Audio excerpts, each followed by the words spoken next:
Hello and welcome. This is Heavy Business. I'm Aaliyah, And I'm Curtis. and today we are graced with the presence of Anne Swallow, Anne Catherine Swallow.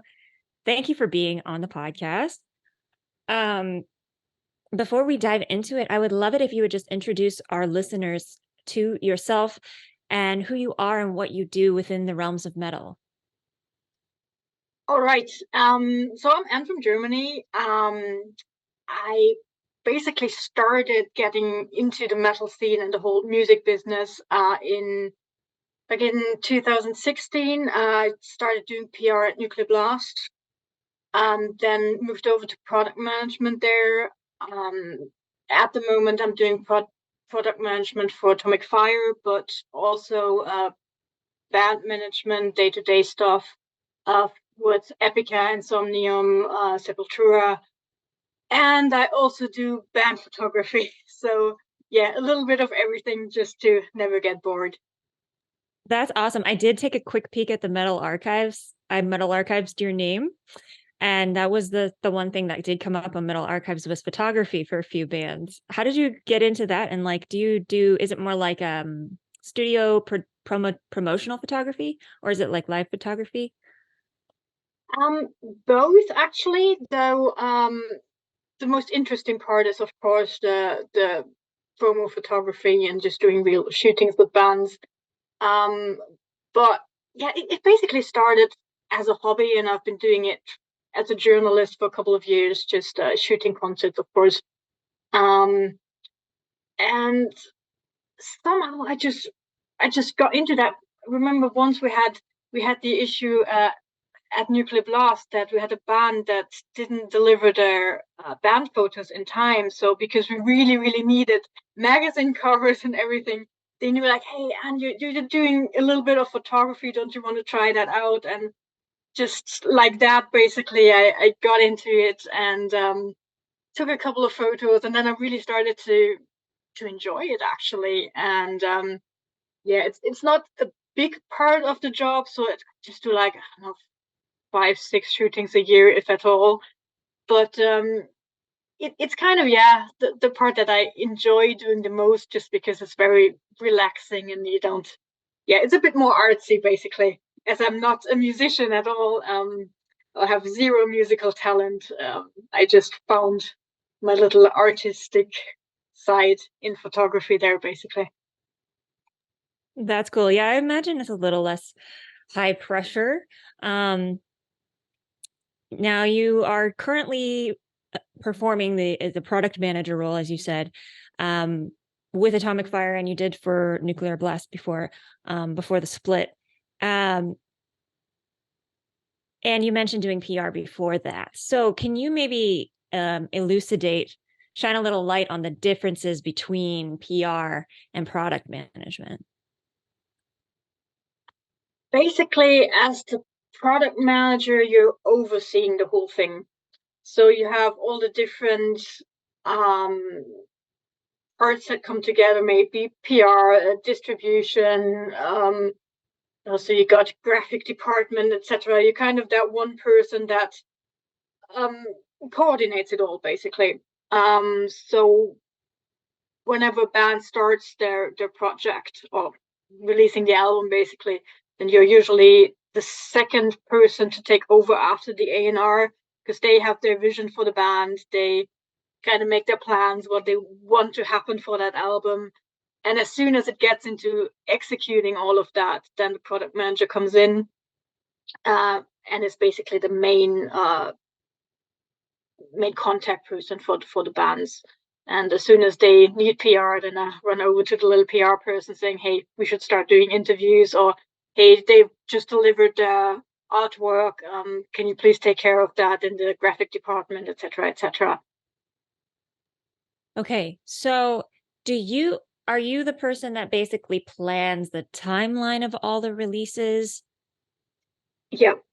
Okay, the whole Of coordination. course, together with other departments as well. But in the end, I'm the one who ties it all down and writes a timeline, coordinates it with the bands, and also delivers singles to the DSPs. and yeah, make sure that the marketing starts when it should start, that the PR starts when it should start, all of that basically. Yeah. Yeah, a lot of the heavy lifting, actually. Um, so what I want to ask is about timelines specifically. How have those changed sort of over the years that you've been working in this field? Like I know, so like it used to be like sometimes singles would come out in concurrent with the album or after the album, and now it's all before the albums come out. So what are some of the biggest changes and why have they occurred, do you think? Mainly because the whole music scene has become more digital. That we're not really working that album based anymore, but more single based, and also constantly trying to keep the DSPs active. So while before you had those, let's say 5 to 6 months where you had your campaign, and then it all stopped again. Well, now you basically always have to be in motion around the band and try to keep them relevant and interesting.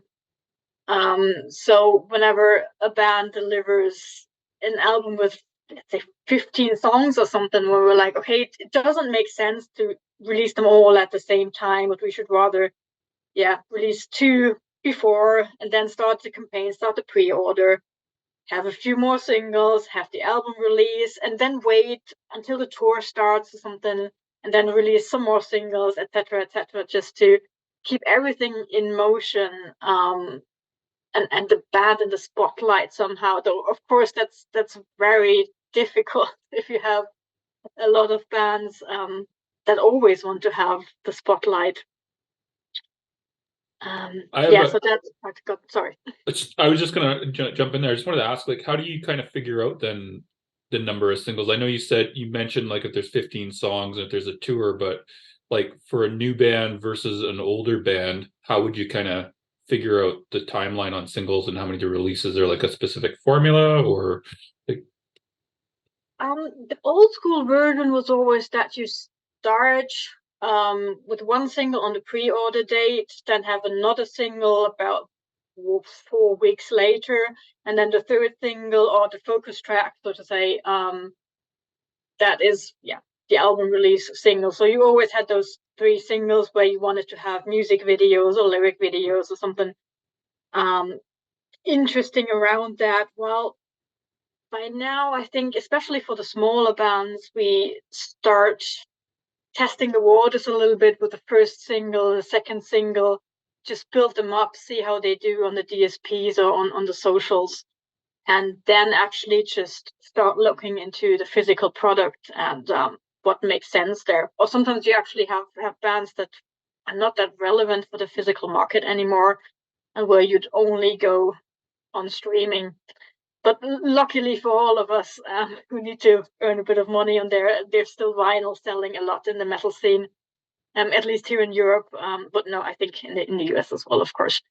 Um, but yeah, everything is constantly changing, and that's of course the challenge, that you always need to adapt to what is going on and see the latest trends, get into TikTok and all of that. So yeah, it never stops. Do you have any insights on TikTok since you mentioned it? No, no, I just had the discussion with my colleague today, that I desperately need to get into TikTok. I have it on my phone, and I tell myself every day I really need to get into that, understand how it works.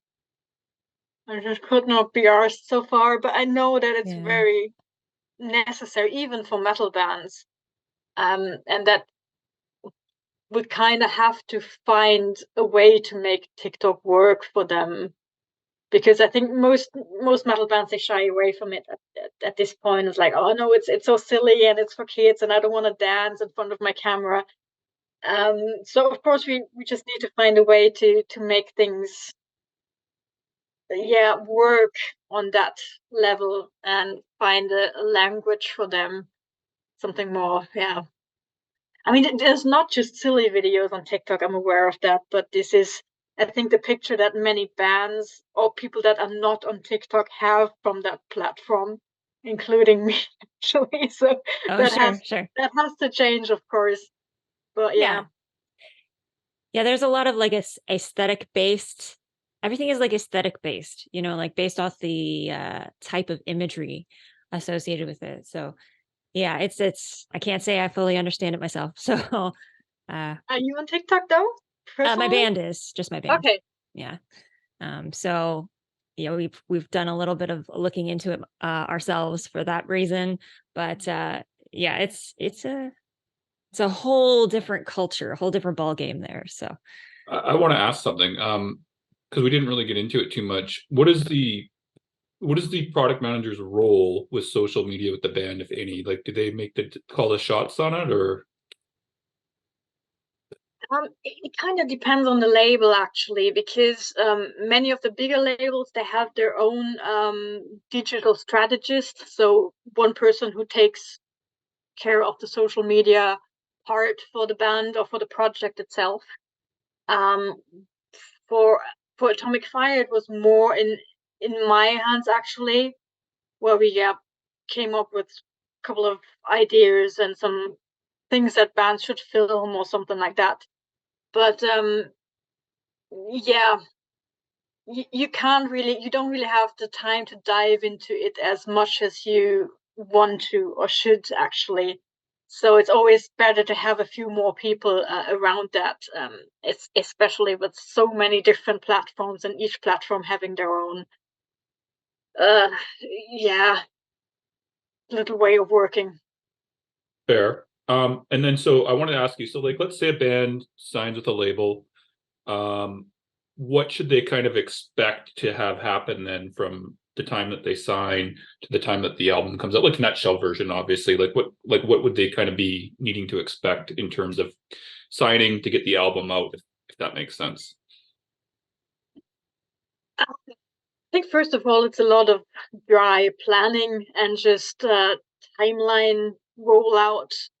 Also see, hey, do these guys have a tour coming up or something that we need to tie into with a release?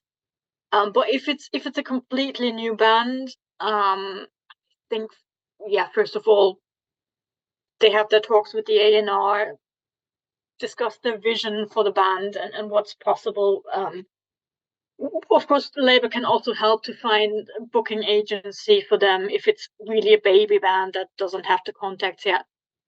As soon as the basics are settled, then let's talk about the music. Let's get the masters in, uh, the artwork in, see what different formats we want to do CD, vinyl, box sets. I mean, there's so many different funny little things that you can still do on the physical market. Probably not that much for the smaller bands, but still, there's a lot of cool things to play around there. Um, and then plan the whole timeline, see when we want to start the pre-orders, get the singles out. From band side, and of course they have to take care of the music videos, or other social media content. If you want to get something filmed together, then this is also a lot of work and a lot of planning, also on band side. So it's not just the band sitting back and waiting for the label to preach to them. I think especially some of the older bands sometimes are still used to that very old school. I just sit here and wait for people to throw things at me and hope that the whole campaign works somehow on its own. But no, of course, everyone has to take part in it, uh, bring up some own ideas. Of course, we can suggest stuff to them, but it's always nice if a band has a certain vision by themselves already, so that we don't have to force anything upon them, of course. And then there's the album release. You can plan tons of different things around that, maybe signing sessions in some stores, or of course release shows. And then you have the tours, etc., etc. So yeah. Um, speaking of tours, from your perspective, that bird's eye kind of full project perspective, do you think that tours are still essential to the marketing of albums? Yes. Absolutely. Um,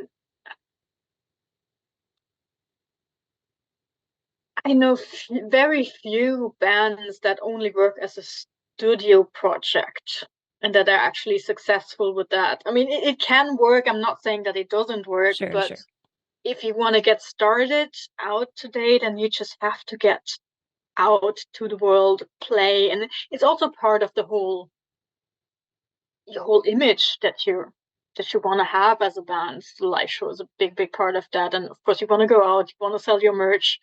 So in times where a physical product gets less and it's all about streaming, when not that much income is to be expected if you're a small band, then touring is absolutely essential. Yeah, I noticed like even for my band, like if we play a live show, we sell a ton of merch. If we're not playing a show, I mean, obviously around the album release, you sell stuff, but like in the in between time, it's not so much. Is it the same for signed bands and stuff? Yeah, yeah, absolutely.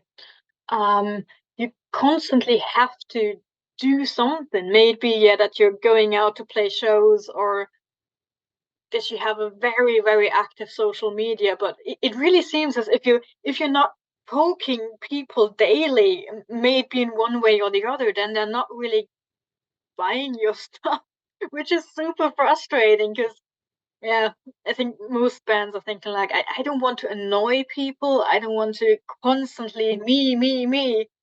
Um, Right. Because we aren't even like as bands and musicians, we're not even like, we don't want to sell our stuff. We just want to make our stuff and put it exactly. out there.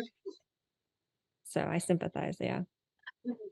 But yeah, of course, touring is absolutely the biggest part, just because you get to play in front of so many people or tour with other bands, and then people discover you, etc., etc. Yeah. So then can you maybe give us moving into the artist management side of things? Um, what what does an artist manager do for a band? If you can like sum it up. I know it's huge, but um, basically, it's the much bigger version of a product manager because in general they're also overseeing everything. But you don't only have that label part, which is a small part of a band's life. You also have the touring part, financial stuff, accounting, merch. So yeah, and then also the psychology part of it, how to keep bands together, how to um, make sure that no one hates each other after meetings.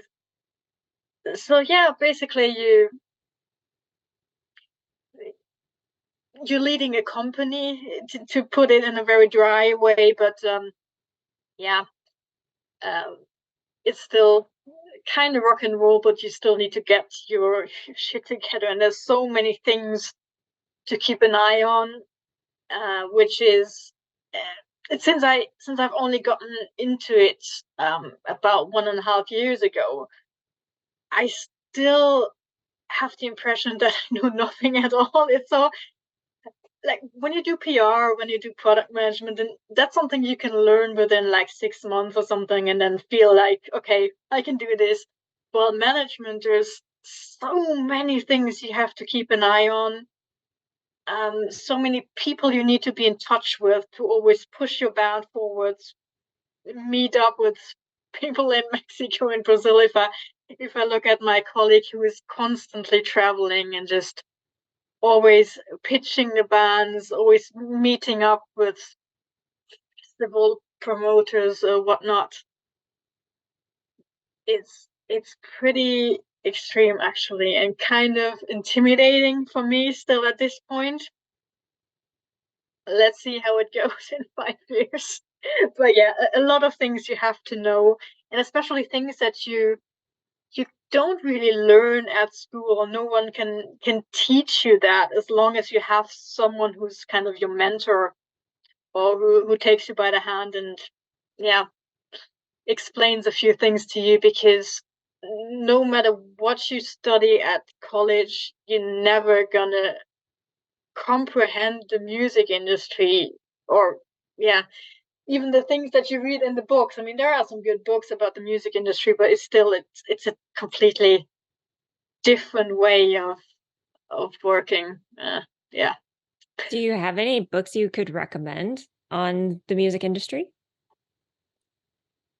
What is the name?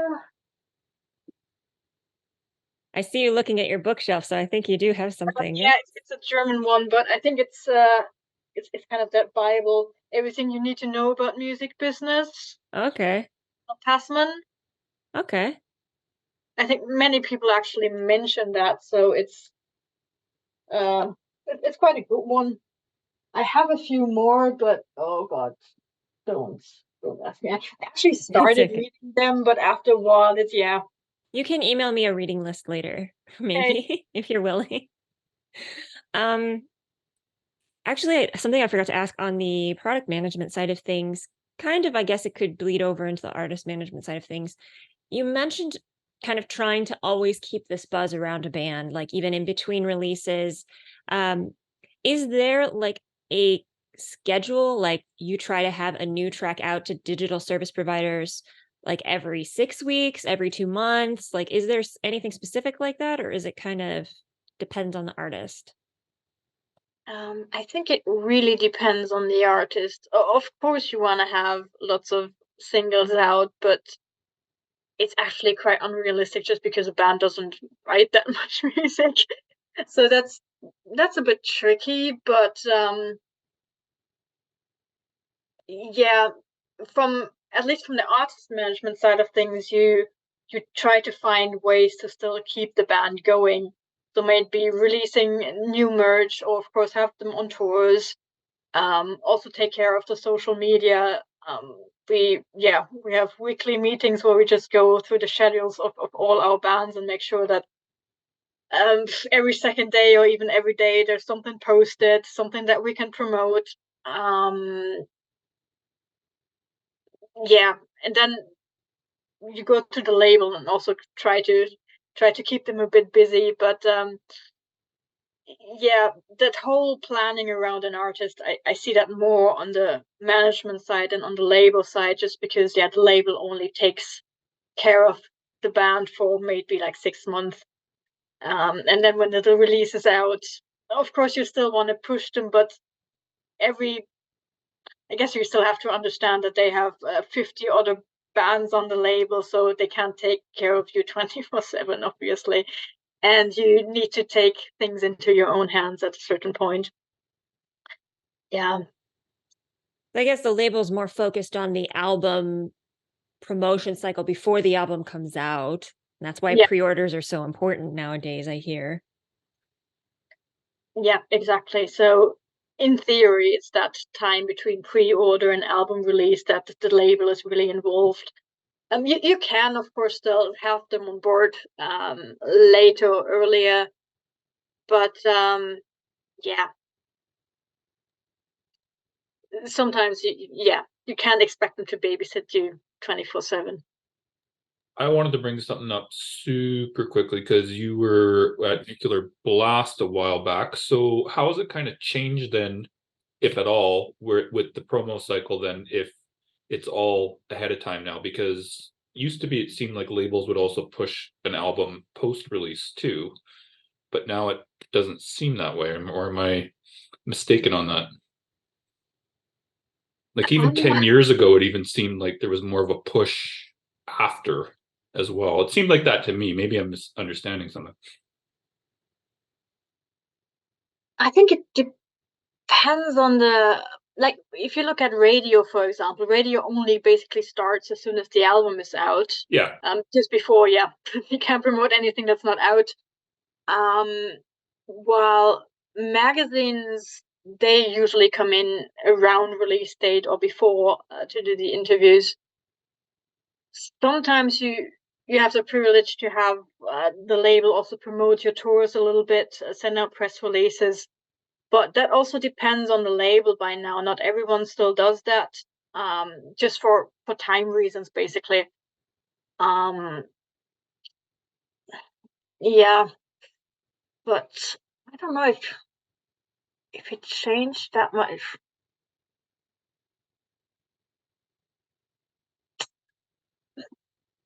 I guess PR in general changed a lot in the past 10 years, but For I'm not sure. sure if it's a time thing, or when they start.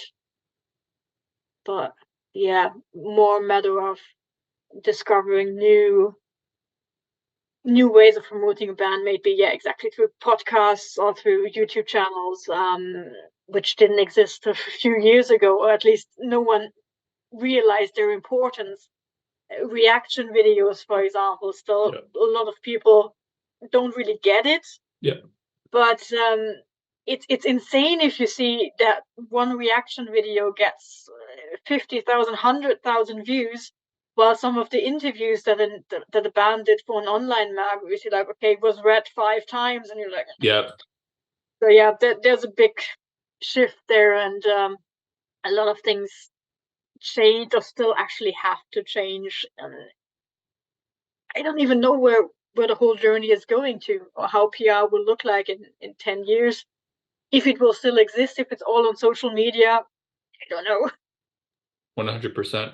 And then one other thing too, just because you brought it up with the, and maybe as a product manager you don't deal with this, so please correct me if I'm wrong here. But you said you do oversee parts of the PR, so I'll shoot it over. How do you kind of explain to some of the older bands that you guys work with that they need to be focused on these YouTube channels and these reaction channels? Because we do PR as well, and anybody we deal with, older bands seem to think it's stupid and they don't want anything to do with it, and they'd rather get that online interview with the 5 views than the reaction channel with 80,000 subscribers. Like, how do you guys deal with that out of curiosity?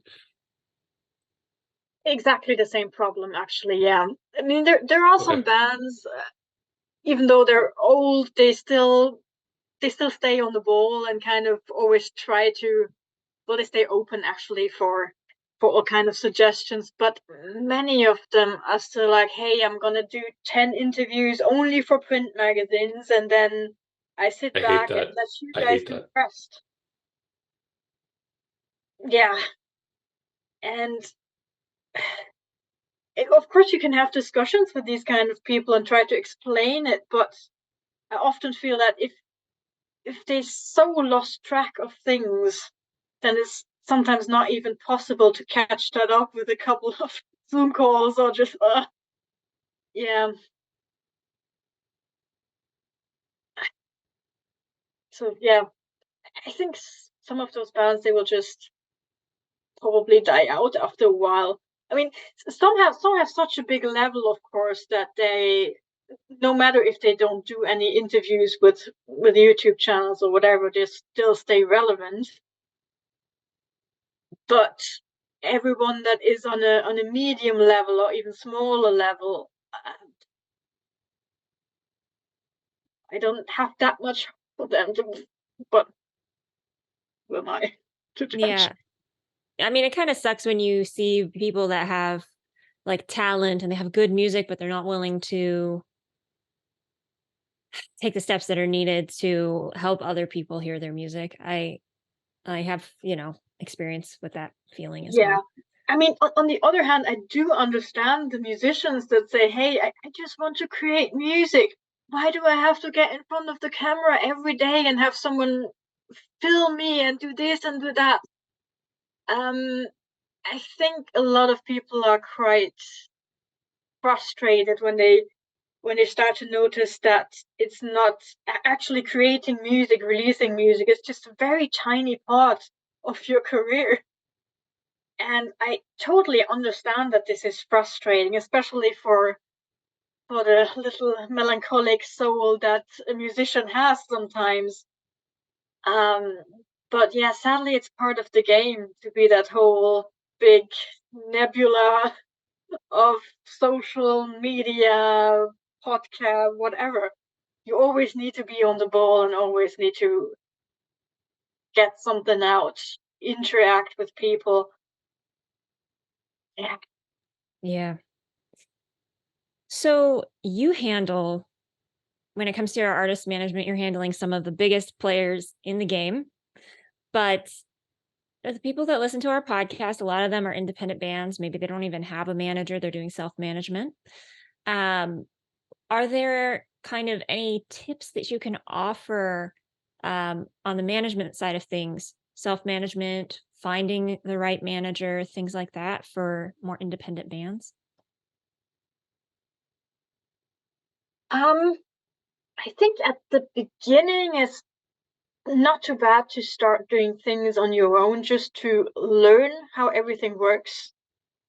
Because if you instantly hand everything over to other people, then of course you're also at risk that those people might not do it right, that you found a wrong manager or someone that just doesn't do the job properly. So um yeah, try to learn things as much as you can, and as soon as you start realizing, hey, I don't have time to create music or go on tour anymore, I really need someone to handle all the business side, then yeah, have a look around.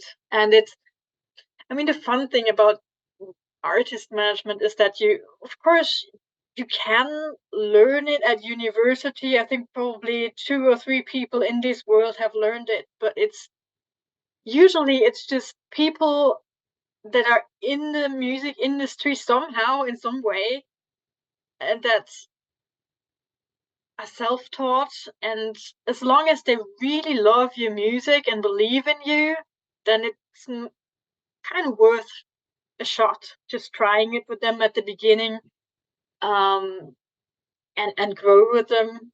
Of course, yeah, a lot of room for mistakes on every end. The same for me when I look at how many things I have to learn and how many things can go wrong somewhere sometimes. um but as long as you're a team and you try to make it work together and believe in the band and have a vision for them, then I think, yeah, just try to find your little partners in crime and go for it. There any red flags that people should look out for when they're if they're being contacted by managers? um I think as soon as people instantly want you to transfer money to them, or sign stuff that doesn't really, um, I'm not that familiar with those scams, but I hear it from a lot of people that they just, yeah, get random messages on social media from people, hey, send me 5,000 euros and I'll get you on those festivals or something like that. Um, so of course, yeah, that's a big risk. So always try to find someone that you maybe already knew before and that you trust. Um, of course, when you're completely new to the scene, then it's difficult. But then again, you can see which other bands has that person worked. Try talking to other musician friends and just get their opinion on it. At worst, get a lawyer and let them check whatever contract they sent you. Um, but yeah, just common sense, I guess, already helps a lot. If it sounds too good to be true, then it probably, yeah. That's a reliable saying, yeah. One quick thing I just want to bring up slash ask you just about the management thing. So I realize you said that you haven't been doing that quite as long, so bear with me here.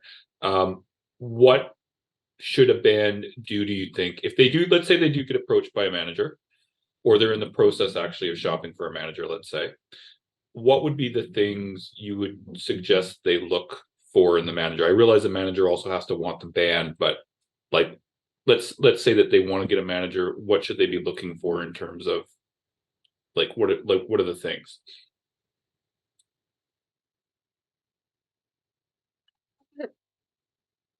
It, well, if they are looking for someone and have not been contacted by that Yeah, person yet, yeah. I think it makes sense to look in your subgenre first.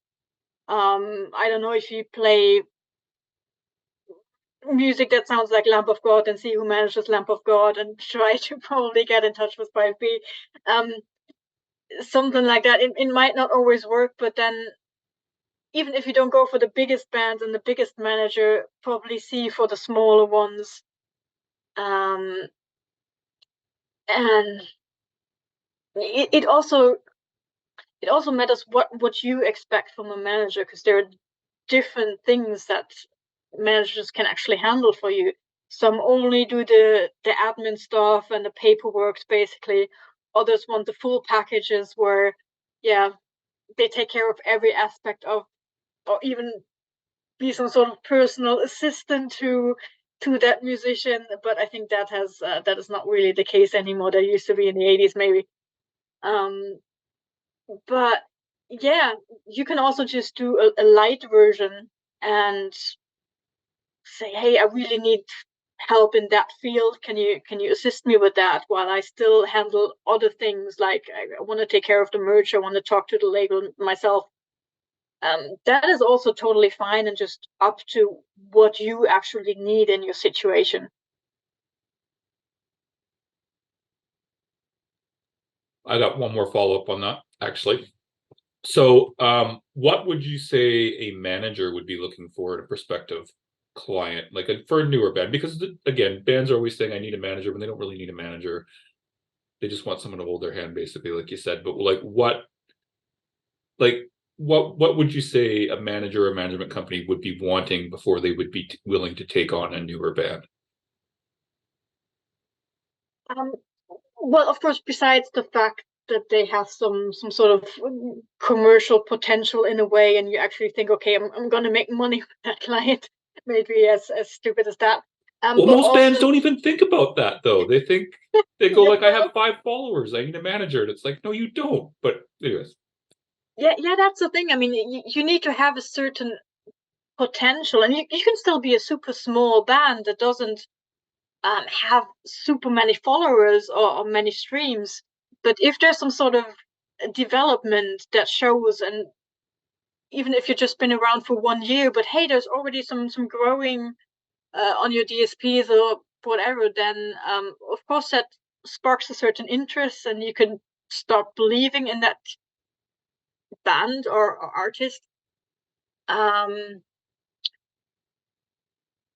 but yeah, and on the other hand, you really, really want people that want to work with a manager and not just sit back and let people do their job. Well, you need a team basically to make a band work. And of course, a manager can handle certain things on his own, but the band needs to participate. They need to shoot the content. They need to think about merch designs and just actually, what is my band about? What do I want to communicate to people? That is something that you probably shouldn't let your manager decide upon, as long as you really don't give a shit. But if you don't give a shit, then your manager's not going to be interested. People want a strong vision, want a band that actually has a certain goal and wants to make things work, and especially is willing to invest a lot of time, possibly even money, into getting to the next steps. Yeah, I think that is the most important part. Just communication, not being too slow, not ignoring emails the whole day. That already makes a big difference. So as long as you see that people are engaged, then it's good. Cool. Yeah, I think this is a thing that a lot of bands don't quite get. That's why I just wanted your input on that part right there. Yeah, I actually, you brought something up a bit earlier that I kind of want to go back to. You said managing, sometimes the artist manager kind of handles the interpersonal, or helps to try to maintain interpersonal relationships between the band members. Um, in that regard, what do you think are like the major like band killers, things that come between people and make bands fall apart in your opinion? Um, Egos and money, I guess. Um, it's I mean, it's really hard to be in a band, let's be honest. You have those, what, 5 people or something, and they all have agree on something. I mean, if I think back at school where I had to do teamwork with my classmates, and so yeah, I'm always impressed how bands can make things work for over 10, 20, 30 years and still function together, because agreeing on something is not easy. But yeah, it's about making compromises, but also knowing when one person is right and when not. So when do I actually have to have to discuss and fight someone? Picking your Um, battles sort of thing? yeah, and yeah, of course, I think money is also a big part. Where if at the beginning of a band's foundation you don't uh, instantly decide, okay, this person writes the songs and therefore gets the credit and the income, and yeah, it can get ugly pretty quickly, I think. Oh yeah,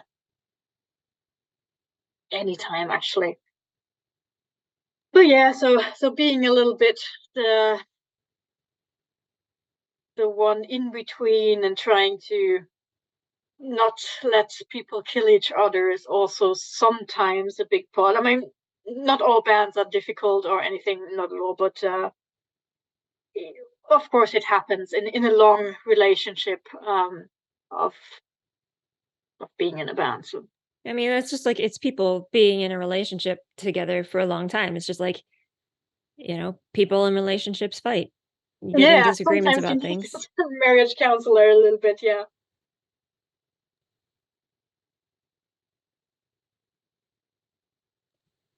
Yeah, I I want can imagine. I Go wanted to ahead, jump Curtis. in really quickly. So I know we're starting to wind down on time, but hopefully this one doesn't take too long. So, what would you say would be your top tip for a newer band in like for their own self promotion? Like, what should they be doing to invest in themselves? Would it be social media? Do you think, videos, ads, image? Like, what do you think? Because you worked for a couple big labels, so what would be the key thing out of everything other than investing in their own music and making it sound good? Let's assume they have that promotion wise that they should be investing in or putting their time in, like one key thing in your mind.